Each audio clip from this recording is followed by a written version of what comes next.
तो दोस्तों कोडरमा ज़िले में भी पीजीटी और टीजीटी की टीचर की वैकेंसी आ चुकी है। तो इस वीडियो में हम उसी के बारे में बात करने वाले हैं। नमस्कार दोस्तों, एक और नई वीडियो में सभी का स्वागत है। इस वीडियो में आपको बताने वाले हैं कि कोडरमा ज़िले में जो टीचर की वैकेंसी आनी बाकी थी, जैसा कि झारखंड के सभी ज़िलों में आ रही थी, तो ये कोडरमा ज़िले की बाकी थी, लेकिन अब कोडरमा ज़िले की वैकेंसी आ गई है। तो हम इस वीडियो में आपको बताएंगे कि कितनी वैकेंसी है और कैसे अप्लाई करना है, कब तक लास्ट डेट है, ये सारी जानकारी हम आपको इस वीडियो में देने वाले हैं। लेकिन उससे पहले अगर आप मेरे चैनल पर नए हैं तो पहले चैनल को सब्सक्राइब कर दीजिए और बने रहिए वीडियो में लास्ट तक, ताकि आपको सारी जानकारी मिल सके। तो चलिए बिना देरी के शुरू करते हैं। तो जैसा कि आप देख पा रहे हैं दोस्तों, कार्यालय झारखंड शिक्षा परियोजना कोडरमा, और ये 15 तारीख को निकला हुआ नोटिफिकेशन है। आदर्श विद्यालय योजना अंतर्गत जिले के उत्कृष्ट विद्यालयों, प्रखंड स्तरीय आदर्श विद्यालयों में संविदा आधारित शिक्षकों के चयन हेतु आवश्यक सूचना, मतलब कॉन्ट्रैक्ट बेसिस ये टीचर की वैकेंसी है। ये तो आप सभी को पता है, क्योंकि झारखंड के लगभग सभी भी जिलों में वैकेंसी आ चुकी है। यहाँ पे देख पा रहे होंगे, इधर पीजीटी की वैकेंसी, इधर टीजीटी की वैकेंसी है। और कुल मिलाकर के हम देखें तो पीजीटी की 47 और टीजीटी की 57, मतलब 5 4 9 7 7 14, 104 वैकेंसी है टोटल। और इसी में हम बात करेंगे कि क्या इसमें क्वालिफ़िकेशन चाहिए, क्या एलिजिबिलिटी है, वो हम बता दे रहे हैं आपको। तो यहाँ पे देख पा रहे होंगे, पीजीटी के लिए आपको चाहिए जिस विषय से आप अप्लाई कर रहे हैं उस विषय में कम से कम 50% नंबर के साथ पीजी की डिग्री, और अगर आप एसटी या एससी से बिलोंग करते हैं तो आपको चाहिए 45% नंबर। मतलब जैसा कि अगर आप यहाँ पे देखिएगा, हिंदी, इंग्लिश, संस्कृत, हिस्ट्री, इस तरह से सभी विषय का नाम लिखा हुआ है। तो अगर मान लीजिए कि आप हिस्ट्री से अप्लाई कर रहे हैं तो दोस्तों हिस्ट्री से आपको पीजी की डिग्री प्राप्त होनी चाहिए। और उसमें अगर आप जनरल ओबीसी से हैं तो आपका पीजी में 50% नंबर चाहिए हिस्ट्री विषय से, और अगर आप एसटी एससी से हैं तो हिस्ट्री विषय से आपको 45% नंबर उसमें चाहिए पीजी की डिग्री में, ठीक है। और इसके साथ आपको पीजी की डिग्री के साथ साथ आपके पास बीएड की भी डिग्री होनी चाहिए। ये दो चीज़ें अगर आपके पास हैं तो आप पीजीटी के लिए एलिजिबल हैं, आप फॉर्म भर सकते हैं। नेक्स्ट हम लोग बात करते हैं टीजीटी की। तो टीजीटी में क्या चाहिए, तो टीजीटी में देखिएगा आप, तो टीजीटी में ग्रेजुएशन पास चाहिए आपको।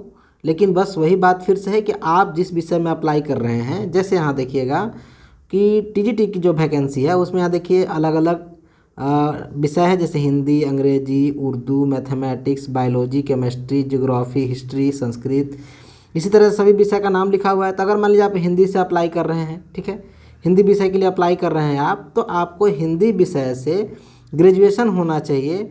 और हिंदी विषय आपको ग्रेजुएशन के तीनों पार्ट में, जैसे पार्ट 1, पार्ट 2, पार्ट 3 होता है ग्रेजुएशन में, 3 साल की पढ़ाई होती है, तो उस तीनों साल में आपके पास हिंदी सब्जेक्ट होना चाहिए। मोटा मोटी मान लीजिए अगर आपने हिंदी ऑनर्स किया हुआ है तो आप एलिजिबल हैं। अब इसमें नंबर कितने चाहिए, तो अगर आप जनरल ओबीसी से हैं तो आपको 45% नंबर कम से कम चाहिए इसको भरने के लिए, और अगर आप एसटी एससी से हैं तो आपको कम से कम 40% नंबर इसमें चाहिए दोस्तों। और इसके साथ ही ग्रेजुएशन के साथ साथ आपके पास बीएड की भी डिग्री होनी चाहिए। अगर नहीं है तो आप नहीं भर सकते हैं। अगर आपके पास दोनों हैं तो आप एलिजिबल हैं टीजीटी के लिए। वहीं अगर आप फिजिकल टीचर के लिए बात करें, जो क्या बोलते हैं इसको, जो खेल कूद वाले टीचर होते हैं उनके लिए बात करें, तो शारीरिक शिक्षकों के लिए राज्य सरकार अथवा केंद्र सरकार द्वारा मान्यता प्राप्त विश्वविद्यालय से कला, विज्ञान अथवा वाणिज्य में न्यूनतम 45% अंकों के साथ स्नातक की डिग्री अनिवार्य है, परंतु अनुसूचित जाति एवं जनजाति के अभ्यर्थियों के लिए न्यूनतम 40% और उसके साथ साथ बीपीईडी की डिग्री होनी चाहिए। मतलब अगर आप फिजिकल टीचर के लिए अप्लाई कर रहे हैं तो वही आपके पास ग्रेजुएशन आपके पास होना चाहिए। मतलब आपने आर्ट्स, साइंस, कॉमर्स किसी भी विषय से आपने ग्रेजुएशन कर रखा हुआ होना चाहिए। इसमें कोई भी ये नहीं लिखा हुआ है कि आपको किसी पर्टिकुलर विषय से होना चाहिए, आप बस पास होने चाहिए। बीए हैं या बीएससी या बीकॉम है तो आप पास होने चाहिए। हाँ, ये है कि अगर आप जनरल ओबीसी से हैं तो आपको 45% नंबर ग्रेजुएशन में चाहिए, और अगर आप एसटी एससी से हैं तो आपको 40% नंबर चाहिए।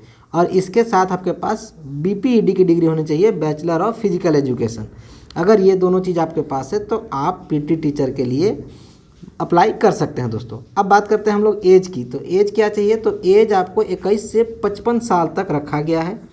21 से 55 साल तक के बीच में जो भी बिलोंग करते हैं, जिनका भी उम्र है इस बीच में, वो अप्लाई कर सकते हैं।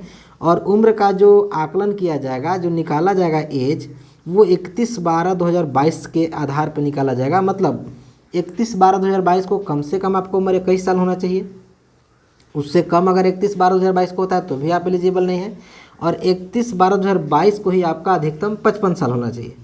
ये बात आप समझ गए होंगे। आरक्षण की बात करें तो आरक्षण के नियम का जो पालन है वो झारखंड के नियमानुसार होगा।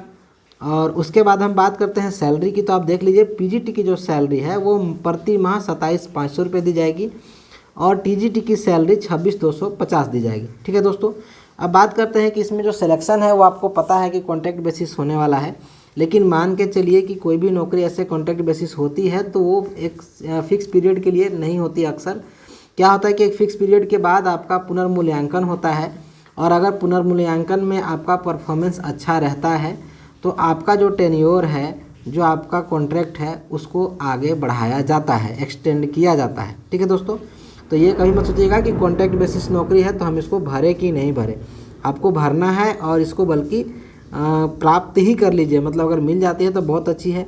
चयन की प्रक्रिया के लिए देखिए आप डीसी साहब की अध्यक्षता में एक चयन समिति का गठन किया जाएगा, और वही आपकी व्यवहारिक कक्षा अवलोकन, मतलब आपका जो क्या बोलते हैं पढ़ाने का जो एक टेस्ट लिया जाएगा और एक आपका इंटरव्यू लिया जाएगा, और उसी के आधार पे आपका इसमें चयन होने वाला है। ठीक है दोस्तों, तो ये चूँकि एक शैक्षणिक सत्र के लिए है तो यहाँ पे देख लीजिएगा 11 माह के लिए आपका इसमें चयन किया जाएगा, और उसके बाद अगर आपका पुनर्मूल्यांकन होता है जिसमें आप देखिए यहाँ पे कार्य संतोषप्रद अगर पाया जाता है तो अगले शैक्षणिक सत्र के लिए आपका संविदा का विस्तार किया जाएगा। ठीक है, अब आवेदन करने की प्रक्रिया है ये आप देख लीजिए। तो आवेदन जो है सो नीचे इसी में आपका एप्लीकेशन फॉर्म लगा हुआ है इसी पीडीएफ में, ये आपको मेरे टेलीग्राम चैनल पर मिल जाएगी, जिसका लिंक आपको डिस्क्रिप्शन बॉक्स में मिल जाएगा। वहाँ से आप मेरा टेलीग्राम चैनल को ज्वाइन कर लीजिएगा और ये पीडीएफ डाउनलोड कर लीजिएगा। ठीक है, तो आपको उस एप्लीकेशन फॉर्म को भर करके, और ये एड्रेस लिखा हुआ है देखिए, जिला शिक्षा पदाधिकारी सह जिला कार्यक्रम पदाधिकारी समग्र शिक्षा कोडरमा समाहरणालय भवन दूसरा तल्ला कोडरमा, ये एड्रेस है। इस एड्रेस पे आपको भेज देना है अपना एप्लीकेशन। लास्ट डेट देखिएगा तो आपको 15/4/2023 तक है। और ध्यान दीजिएगा कि ये जो एप्लीकेशन है वो हाथों हाथ नहीं देना है, आपको किसी भी तरह से इसको रजिस्ट्री या स्पीड पोस्ट के माध्यम से ही भेजना है। मतलब साधारण डाक के माध्यम से नहीं भेजना है, और ना ही आपको अपने हाथों हाथ जा कर के जमा करना है। आपको सिर्फ रजिस्टर्ड डाक के माध्यम से ही इसको भेजना है, यानी कि रजिस्ट्री करिए चाहे स्पीड पोस्ट करिए, इस बात को ध्यान दीजिएगा। अब इसमें फ़ी की बात कर लेते हैं हम लोग कि पैसा कितना लगने वाला है इसके लिए। तो देखिए चयन परीक्षा के शुल्क के रूप में आपको 50 रुपया लगेगा नॉर्मल लोगों के लिए, और अगर आप ST SC से बिलोंग करते हैं तो आपको जनरल OBC के लिए 100 रुपया, जबकि ST SC के लिए 50 रुपया इसमें रखा गया है फ़ी, जो कि आपको क्रॉस डिमांड ड्राफ्ट के माध्यम से पे करना है। और जो आपका डिमांड ड्राफ्ट बनेगा वो जिला शिक्षा पदाधिकारी सह जिला कार्यक्रम पदाधिकारी समग्र शिक्षा कोडरमा के नाम से बनेगा, और पेबल एट DEO कम DPO SSA कोडरमा के नाम से होगा।